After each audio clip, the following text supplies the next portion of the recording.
사도신경하심으로 신앙 고백하시겠습니다.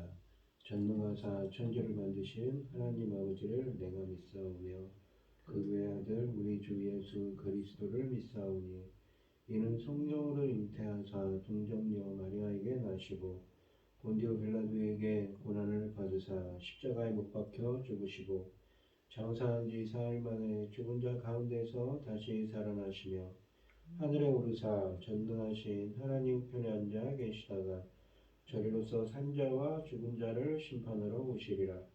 성령을 믿사오며 거룩한 공예와 성도가 서로 교통하는 것과 죄를 사하여 주시는 것과 몸이 다시 사는 것과 영원히 사는 것을 믿사옵나이다. 아멘.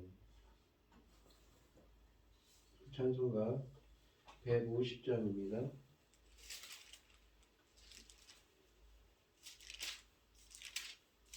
150장입니다. 갈보리 산 위에 십자가 섰으니 주가 고난을 당한 표라.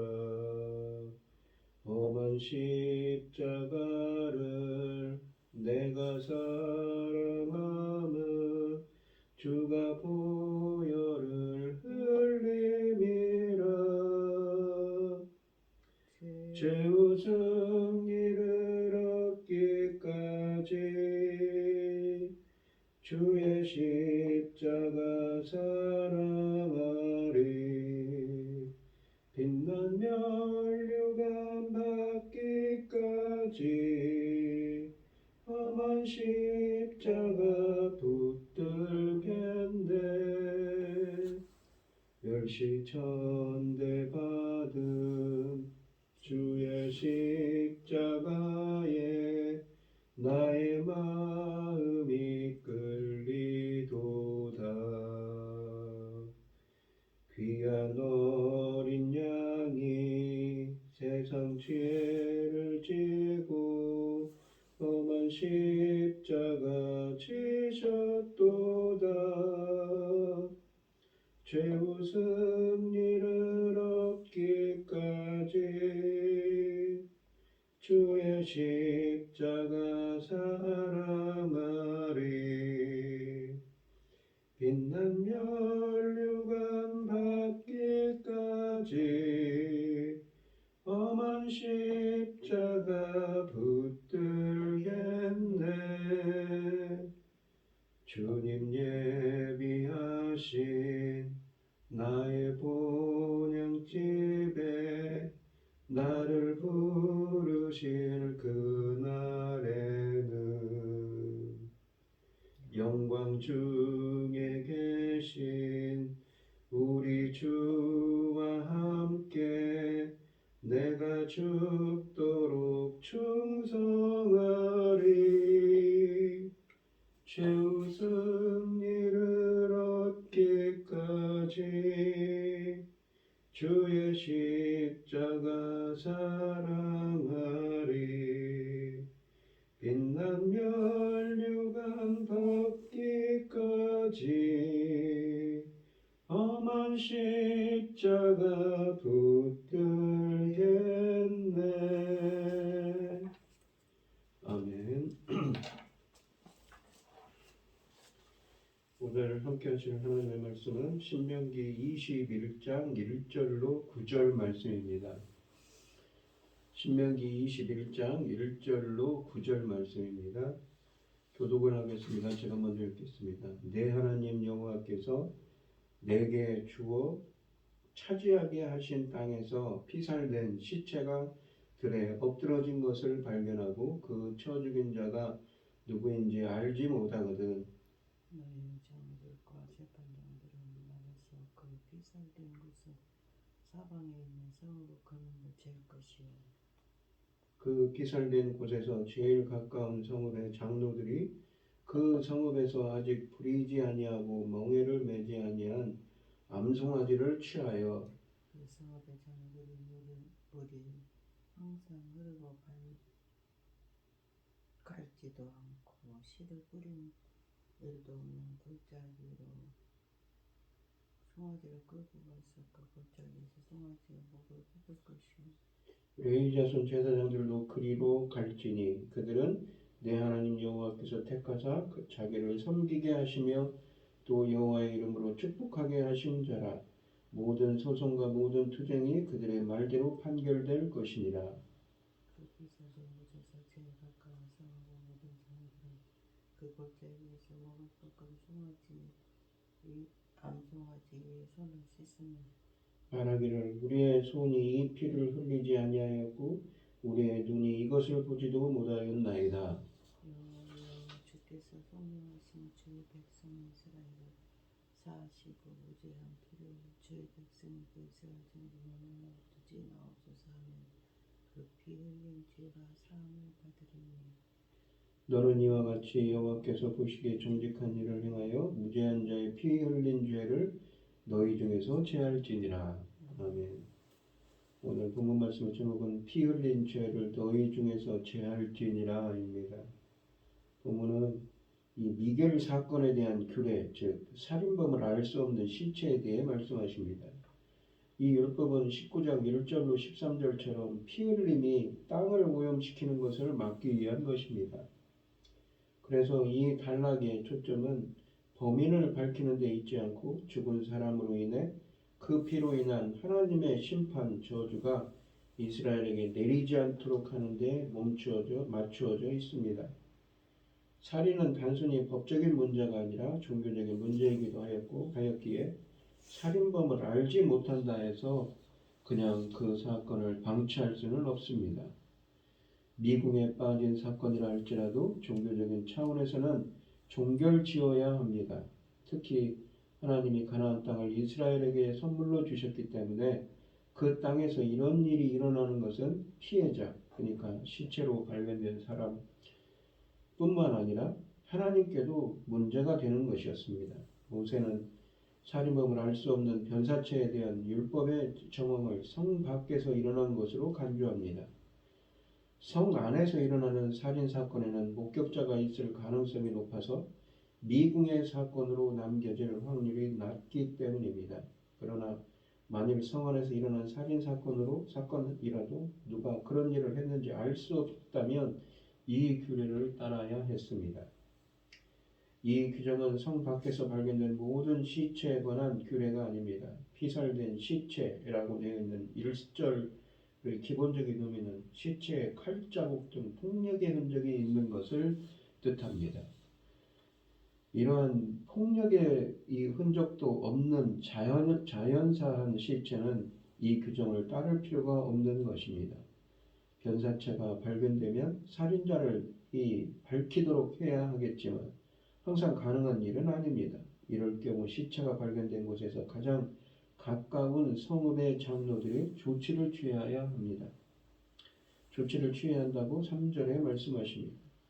성읍의 장로들은 아직 한 번도 일을 시키지 않은 암송아지 한 마리를 취하여 물이 항상 흐르고 한 번도 경작하지 않은 골짜기로 그 송아지를 끌고 가서 목을 꺾어야 한다고 4절에 말씀하십니다. 짐승의 목을 꺾는 것은 제물로 사용할 수 없는 부정한 짐승들의 맛배를 죽일 때 사용한 방법이었습니다. 출애굽기 13장 13절에 쓰여져 있지요. 물론 짐을 지어 보거나 한 번도 멍에를 메어본 적이 없는 암송아지가 사용되는 것은 제물로 드리기에 적합한 짐승을 사용하라는 것을 뜻합니다. 그럼에도 불구하고 암송아지의 역할은 일상적인 개념의 이 제물은 아닙니다.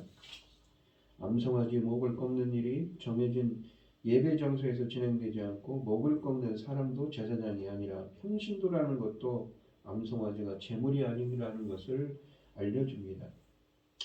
장로들은 암송아지의 목을 꺾고 죽이고 난 후 그 짐승의 피를 물에 흘려보내며 그 죽음 위에 손을 씻으라고 6절에 말씀하십니다.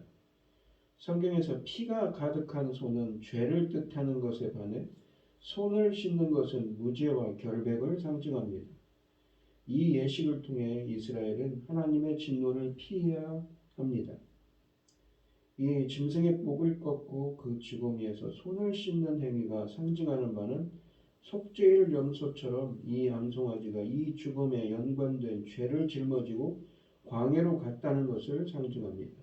암송아지의 죽음은 살인을 재현하는 것으로서 땅에서 죄를 제거하는 효과를 지닌 것을 의미합니다.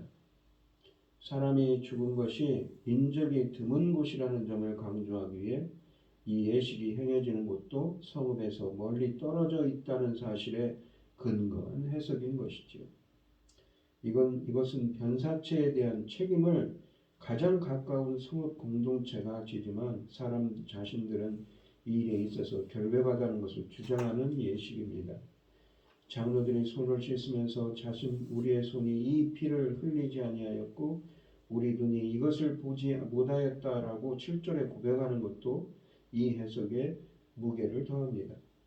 이 신약에 보시면 마태복음 27장 24절에서 빌라도가 예수님의 죽음에 대하여 자신은 죄가 없다며 손을 씻은 적이 있습니다. 5절에 보시면 제사장도 분명 이 예식에 참여해야 한다고 되어 있습니다. 제사장들은 성막 혹은 성전에 거하면서 사역하는 사람들이라는 점을 감안할 때 이런 일을 경험한 성읍에서 요청이 있을 때마다 성전은 사건을 수습하기 위해 제사장을 현장으로 파견했다는 것입니다. 이 사형이 선고되는 경우 최고 법정에서 다뤄야 하고 거기에는 항상 제사장도 배석했다는 점을 미루어볼 때 이 신명기 17장 8절로 9절에 있지요. 비록 이런 사건에서 살인자가 잡히지는 않았지만 잡혔으면 사형에 처할 상황이기 때문에 이들이 이 예식에 참여합니다. 또한 장로들의 결백 고백에 대하여 하나님을 대신해서 이들의 결백을 인정한다는 선포를 하기 위해서라도 제사장은 참여해야 했습니다. 오늘 본문에 보시면 이 범인을 알 수 없는 살인 사건에 대하여까지 이 속죄 의식을 거행하도록 규정하고 있습니다. 이는 비록 원인 불명의 죽음일지라도 생명에 대한 대가는 어떤 방식으로든 반드시 지불되어야 한다는 것이 율법의 정신임을 나타내는 것입니다. 또한 본문에서 제시된 속죄 의식을 통해 우리는 첫째 피는 피로서 갚아야만 하나님의 공의가 만족된다는 사실과 둘째 피 흘림이 없이는 결코 죄 속죄함이 없다는 히브리서 9장 22절을 우리는 알 수 있고 결국 이는 죄가 없으면서 죄인을 대신해서 징계받아 죽으신 예수 그리스도의 대속을 예표하는 말씀입니다. 공동체는 위해결 사건을 방치하지 않고 반드시 속량의식을 행하여 무죄한 피를 흘린 죄를 제거해야 합니다. 장로들과 재판장들은 살인자를 대리 처형하는 의미로 송아지의 목을 걷고 공동체의 죄를 씻는 의미로 그 피를 흐르는 물에 흘려보내는 의식을 집행합니다. 이 의식을 통해 이스라엘은 죽은 자를 보호하지 못한 공동체의 책임을 고백하고 살인자에 대한 하나님의 처벌을 촉구합니다. 살인자는 공동체 내에 몸을 숨길 수는 있지만 언약 백성의 복을 누릴 수는 없는 것이지요. 우리 사회와 공동체의 무고한 희생자가 세상자가 무관심 속에 방치되고 있지는 않은지 그들을 향한 무겁고 무한한 책임의식을 우리는 가져야 되겠습니다. 기도하겠습니다. 하나님 아버지 감사합니다. 오늘 주신 말씀처럼 이렇게 무죄한 피를 흘린 경우에 이렇게 속죄의 대속에 예수 그리스도의 피를 흘린 것처럼 속죄의 의식을 해봅니다. 이 저희들이 사는 세상도 이렇게 무제한 희생들이 무고한 희생들이 있지 않도록 사회가 정의와 공의로 다스릴 수 있도록 주님께서 정의 하나님께서 공의 하나님께서 함께 하시고 역사하여 주시옵소서. 이 모든 말씀 거룩하신 예수님 이름으로 기도합니다. 아멘. 하늘에 계신 우리 아버지여 이름이 거룩히 여김을 받으시오며 나라의 마옵시며 뜻이 하늘에서 이루어진 것 같이 땅에서도 이루어지이다. 오늘날 우리에게 일용할 양식을 주옵시고 우리가 우리에게 죄 지은 자를 사하여 준 것 같이 우리 죄를 사하여 주옵시고 우리를 시험에 들게 하지 마옵시고 다만 악에서 구하옵소서. 대개 나라와 권세와 영광이 아버지께 영원히 있사옵나이다. 아멘. 오늘 주신 말씀 가지고 기도할 때에요. 이 무고한 희생들이 있지 않도록 해달라고 간절히 기도하시고 또한 우리를 위해서 십자가에서 희생하신 예수 그리스도의 그 십자가의 대속의 의미를 다시 한번 생각하는 오늘 하루가 되게 해달라고 기도하시고 이번 오늘은 주일입니다. 오늘 예배 가운데 함께 나눠 기도하는 여러분들이 계시고 어려움을 당하신 분들과 각자 기도 제목을 가지고 주여 삼청하시면서 통성을 기도하도록 하겠습니다. 주여 주여 주여 아버지 하나님 감사합니다. 주님께서 함께 하시고 인도하여 주시옵소서. 주님 예수 그리스도의 십자가의 피로 저희들을 자리해 줄 수가 있습니다.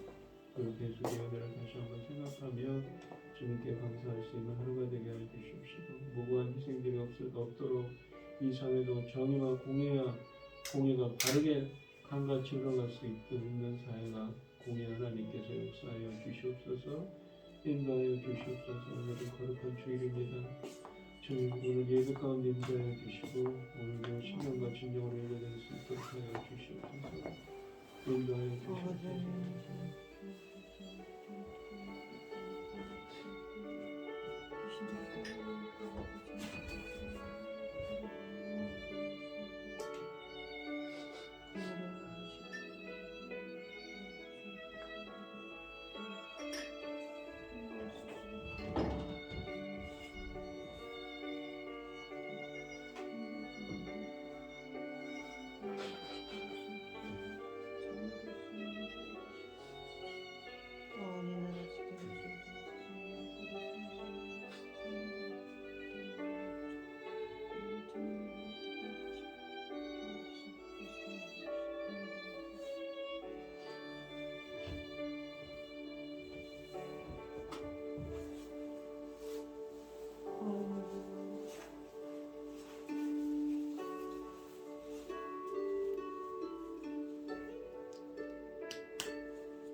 아버지